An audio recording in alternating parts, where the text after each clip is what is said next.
Hey, we are Straight Facts Homie live on YouTube, about to react to the Patriots season finale.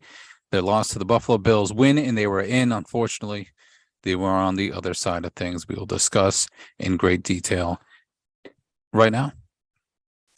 And oh, Zoom did some kind of update where the record is somewhere else. Hello, where are you? I'm serious. Where is it? Now I look like a fool on YouTube right now. Wouldn't be the first time. I swear to God, where is it? I'm losing my mind. Did you give it to me fully? In my thing, it's under more, and then it's there. Yeah, I have it normally where I do, but I didn't have to do an update. Oh, there it is. I needed to maximize that. It was very strange. Anyway, we're going to get into it right now. Here we go. In 3, 2. Welcome back in, ladies and gentlemen, into the one and only Straight Facts Homie, a 60-minute NFL show, give or take, coming your way. I'm Mason Souza. There's Walter Sabina and John Lyons. As always, we are live on YouTube as we speak, usually and always after every Patriots game. And unfortunately, it's the last Patriots game of the season as their season comes to a crashing end in Buffalo. Win, and they were in, and unfortunately, with the emotional week that was for the Buffalo Bills and the entire NFL, it seemed like destiny was on their side. We'll get to them in just a moment. We are on Facebook and Twitter as well. Again, this is Walter Spina, John Lyons joining me. Guys, let's just get right into it. 35-23, excuse me, a valiant effort, but in the end, the Buffalo Bills were just too much. Walter, what was your main takeaway? Yeah, highly emotional game for the Buffalo Bills. We kind of expected it to go this way. I was very surprised with the way the Patriots played in the first half. You saw Mac Jones kind of slinging the ball all over the field. I don't know if they were kind of letting the leash lengthen a little bit for Mac Jones, and they knew it was the all or nothing in this game, so they kind of needed to do some things differently. But the Bills were missing some guys on defense as well, so you could kind of game plan or scheme something up to make your offense work. But like I said, in the first half, the offense looked a lot better than it has all season. Second half kind of came back down to earth. The Bills got the other kick return touchdown. Obviously, the opening kickoff of the game, highly emotional for them. They get the opening kickoff return for a touchdown. So, deferring your choice of the second half and then immediately being down 7-0 isn't good for you. But they answered there. They went down. They tied the game up. And like I said, the first half, Mac Jones looked great throwing the ball. I think he was 10 of 12, or only had 2 incompletions at halftime, 100-something yards, 2 touchdowns. Came out in the second half, and like I said, the things came back down to earth. The Bills made more adjustments at halftime than the Patriots did, and ultimately the Bills pulled away. Patriots made some mistakes that cost them, and that's why they're going home instead of moving on to the playoffs. Yeah, Mason, you mentioned that it felt like destiny was on the Bills' side. It also felt like the Patriots special teams unit was on the Bills' side today. I mean, they were off. You give up the opening kickoff return touchdown when you can't kick it out of the end zone and you have poor kickoff coverage. And that was a cool moment for the Bills. I get it. I'm just saying the Patriots themselves didn't play it well.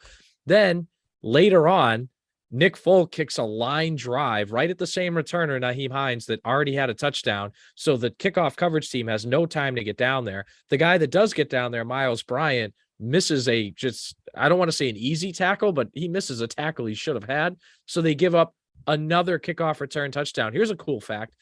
The last time before this season they gave up a kickoff return touchdown was 2014. They gave up 3 this year, including today. So they'd gone, 7 years without giving one up. And then today alone, they gave up 2, 3 this year. And let's not forget that on the following kickoff after that, they tried to squib kick it so they wouldn't get one return to the house. And they kicked it out of bounds, gave the Bills the ball at the 40. That helped set up the 49-yard touchdown pass to Stephon Diggs on the ensuing drive. So the Patriots special teams were awful today. The offense was pretty good, but you had 3 turnovers, 3 interceptions. So you're not going to win that way. And I thought the defense, for the most part, played well enough to win. They gave up 21 points on defense against the Bills. The Patriots actually gained more yards than the Bills. And I know that's a little skewed because if the Bills don't take 2 touchdowns or 2 kickoffs back for touchdowns, maybe they have more yards and points on offense. But overall, the Patriots defense played solid today. They forced turnovers. They got stops. It's just the offense made big mistakes and the special teams was horrible. And guys, it's an 8-9 team. it's kind of what happens. I mean, they were only consistently good in 1/3 of the game all season, and that happened again today. Yeah, it's a good point, John. When you're a 500 team, usually not all three phases. Bill Belichick likes to use that phrase, the three phases, complementary football. It's usually not clicking most of the time, maybe not even a handful, half a handful, 2 or 3 games like the Lions, the Browns. I'm sure there's another one in there where you can say like, okay, all 3 phases from start to finish, or at least 3 quarters, we're looking really strong. That's enough to win. Yeah, it pains me a little bit more because with obviously Bill Belichick has been a defensive coach for through and through, but also special teams. You know, he puts in more work and more money, invests more into special teams more than anyone else in the league. The number 1 paid special team core with special team only players, and in a gotta have it game, your season's on the line, 1 week season. Is special teams that does you in. That's got a sting to the core, the coach himself and the fans, obviously in general. Just how, John, you just illustrated just those 2 kickoff returns, a kickoff out of bounds, just silly mistakes. You know, we talked about all season long about like the offensive line being a sieve, holding penalties, false starts. There was basically none of that almost all year, all game. It was 3 straight quarters where there was no penalty. And of course, the first 2 plays of the fourth quarter, there was an accepted penalty, which I found very strange. I didn't think that was a coincidence at all. But anyway, that's like way down the list of things that happened in this game. Walter, you mentioned it. Mac Jones, solid, 10 of 13, I believe it was, 119 yards in the first half against that Bills defense. The red zone, solid, or more than solid. The first 2 attempts, got in the end zone. So we're like, all right, here we go. 2023, new year, new me of the Patriots team. They get in the red zone a couple more times in the second half, and they kind of, revert back to what they are of the 2022 New England Patriots. So, we'll get into kind of like a brief review of the season, and we'll do much more in the off season, kind of focus on what's to come, what went wrong.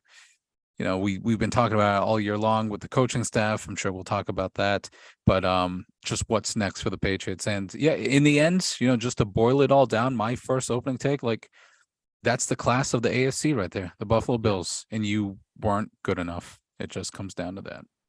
It's even funnier too that like this Buffalo Bills team, you're going to see twice a year because they're in your division. So we're calling them the class of the league. We can call Cincinnati the class of the league, Kansas City as well. But you've got a team right in your division that you are directly competing with twice a year, for a playoff spot and for the division. And if you want to be as good as them, they were the basement dweller to you guys, the doormat for 20 years, and now all of a sudden you've lost 5 of the last 6 meetings, and now you're kind of getting that feeling of what the Bills were for the majority of several years. So and Bill kind of recognizes this. He understands that this team isn't good enough. I'm sure he's going to sit down with Robert in the next couple of days, go over maybe Matt Patricia's not the guy, maybe Cam McCord, he's kind of run his course with special teams, seeing how they've performed the last 2 years, and they'll make the changes. But like you said, if you have a goal to kind of shoot for, and that's the Buffalo Bills right now, I think Bill can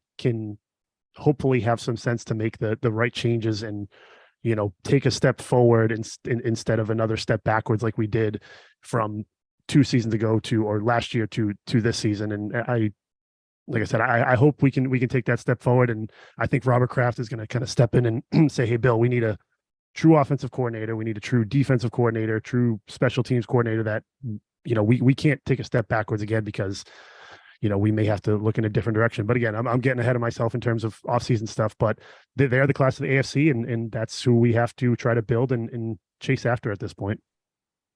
Yeah, and I think you saw it too with Josh Allen today. He was in the first half. There were times it felt like he was kind of frustrated. He threw that interception in the red zone to Devin McCourty.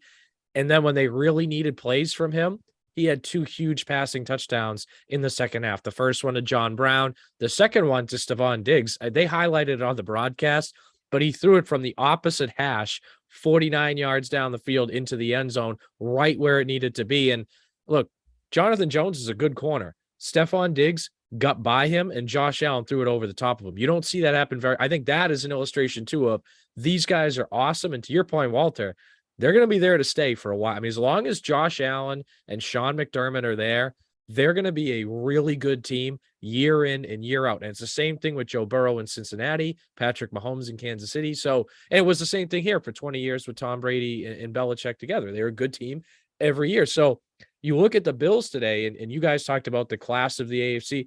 I think you saw some of the gap, right? Like, so the Bills didn't make those special teams mistakes. The Patriots, they threw one great touchdown pass over the top to Devontae Parker. The Bills threw two. So it's like you saw kind of the gap there. Like the Patriots forced a couple Josh Allen interceptions, and then the Bills forced 3 from Mac Jones. Like you saw at every turn, whatever the Patriots did, it felt like the Bills did it a little bit better or one more of. So I give the Bills a lot of credit for being just such a great team top to bottom. I thought, once their offense got going, they were really difficult to stop. The Patriots defense, I thought, played really well early in the game. And I do think I give the Patriots credit for early in the game. The Bills take the opening kickoff back, then the Patriots go 3 and out, and you're like, oh, this is one of those situations, especially given all the Damar Hamlin stuff going on with the Bills. Like they could run away with this and ride the wave of emotion. The Patriots weathered the storm. They forced a punt on the next Bills series, and they scored a touchdown of their own. And then this was a tie game at halftime. So I think when you think about the Patriots like this season and moving forward, there are some pieces there that they can build on. And one of them is the resiliency that they showed today, and they showed it all year. I mean, how many teams after that debacle to end the Raiders game would have just lost the rest of their games and had no hope at all? So I think they did show a lot of resiliency this year. They just didn't make enough plays, and they made too many stupid mistakes, not just to win this game, but to obviously make the playoffs.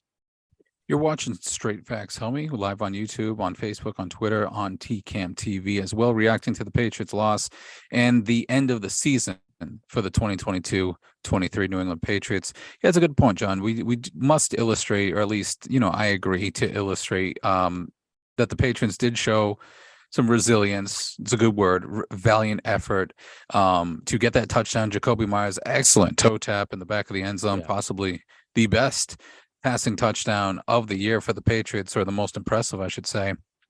Devontae Parker down the sideline on the Bills' first-round rookie cornerback, Elam over there. The 50-50 ball after 3 months finally came back for the regular season finale. Good on him there. Kendrick Bourne, when he wasn't dropping passes, was pretty good, yards after the catch. So, yes, I agree there are some pieces, but it's just like, yeah, you can have depth. And I think of to compare it to the NBA, whatever, you can have depth and when a superstar goes down, but and you just mentioned, you're talking about Josh Allen and Stephon Diggs, the elite of the elite. Who is your superstar to go to make a play? And you need that in the NFL. You can't just have, B+ players, across the board. There's 11 on the field. You can't have all 53 on the field at once, and then a collective effort of depth is going to get you a win. Yes, when injuries happen in the NFL, which they're going to happen every single year, that might help you out. But you're starting 11, week 1 off the ball. You need elite players. And where are they going to come from? They're going to come from the draft. They're going to come from free agency. Are you going to make a big trade like the Bills did, like the Dolphins did, who backed into the playoffs, who, with their win over the Jets in one of the worst games of the season, somehow got in to the playoffs? They have Tyreek Hill. They made that trade or free. It was a trade. No, you're right. Thank you.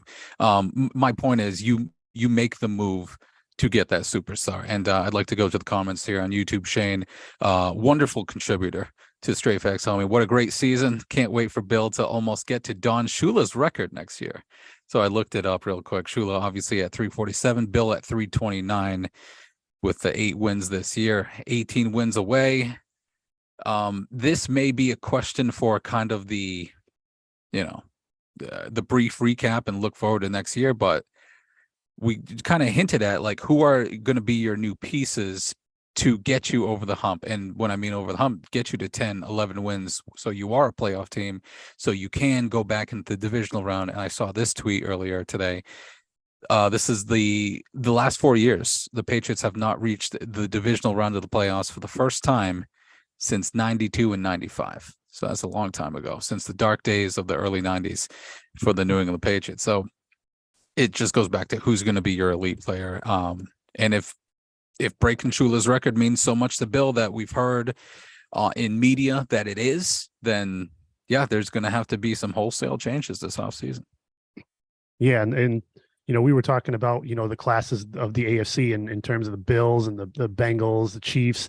I'm just looking at the ages of these quarterbacks that are on these teams. Patrick Mahomes is the oldest quarterback in the AFC, and he's only 27 years old. So you've got guys like Lamar Jackson if he comes back from his injury, Joe Burrow's 25. Tua if he's able to come back from injury. Justin Herbert's there. Trevor Lawrence is just 22 years old. So even beyond this season, looking at the next 5-6 years, you've got class quarterbacks in the AFC, and if the Patriots really want to be in that discussion, you're going to have to put the weapons around Mac Jones. You're going to have to get the adequate coaching to help your guys move forward. And like I said, I'm hoping Bill realizes this offseason, and I know Bill's he's not stupid. He understands that this didn't work this season, and he'll want to take that step forward, whether it's for competing or whether it's going after Don Shula's record. But again, if you want to compete, it's not like you have older quarterbacks that are on their way out. The AFC is going to be a powerhouse of a conference for the next several years. And if you really want to compete, you're going to have to build a solid team, because you've got a young quarterback who I think they should continue to stick with. I think he's the guy. He had a solid rookie season, regressed this year, I think mainly due to coaching. But he's not out of the, he's still, should take some blame as well. But you get some coaching, you get some players, go after, a number one receiver, which a lot of people are looking for. These third-year quarterbacks who've gotten that superstar wide receiver, you saw their numbers improve. So go get a guy, spend some money for Mac Jones. And I think the thing a lot of people are overlooking is Mac Jones is on a rookie contract. This should be the time you're going to get that stud wide receiver and spend some money on him while you're able to, because when Mac Jones' contract comes up, if you want to keep him on the roster, you're going to have to spend some money to keep him on, which is going to limit you in terms of getting other people on the team. So build the team now around Mac Jones and let him flourish with a realistic offensive play caller, and we'll see what happens. So if you want to compete in the AFC, you're going to have to spend the money and bring in the talent to do so. Yeah, and one thing I think as Patriot fans, you look at all the Super Bowls they've won, every single one of those teams, except maybe the 2001 team, had some sort of A-plus elite level player on offense outside of the quarterback. So 2004, you had Corey Dillon. Then the most recent Super Bowls, you had Rob Gronkowski, Julian Edelman, and there were others, but those were elite A-plus level guys. Even 2003, Deion Branch could have been Super Bowl MVP that year. It was an elite level guy. And even 01, Troy Brown had 101 catches that year. People don't always think of him as an elite playmaker, but that particular year, he was awesome. And they had 1,000-yard rusher in Antoine Smith too. So my point is that right now on the Patriots, I think, Mason, it might have been you said they have a lot of B plus level type guys that are pretty good, but they don't have that A plus elite guy.